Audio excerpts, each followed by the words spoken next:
Thank you for being here with us. Human rights organizations in Colombia say the government has not complied with the amnesties, which it announced a month ago as a gesture of goodwill in the context of the current peace negotiations in Havana. More on this with our correspondent Natalia Margarita in Bogota. Human rights groups are still skeptical about the government's announcement that it will pardon 13 imprisoned FARC members.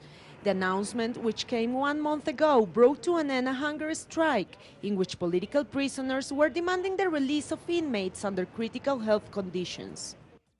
The government's criteria in choosing 30 inmates to be pardoned was basically that those prisoners were charged with political crimes rather than their health condition. We believe that's somewhat a petty gesture, as the humanitarian request that was being made was the release of those whose critical health condition is incompatible with life in prison. On his Twitter account, the FARC's chief negotiator said the rebel group has unilaterally set free the 500 prisoners they were holding, while also criticizing the government's delay in releasing the FARC prisoners. Our thoughts are with you, and we want to express all of our solidarity.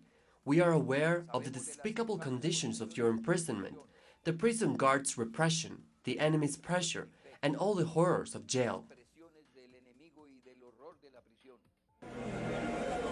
The FARC are not alone in their criticism. Various lawyers have denounced the inhumane and degrading treatments of inmates, particularly against political prisoners. On Christmas Eve, several FARC members were reportedly subjected to beatings and burns.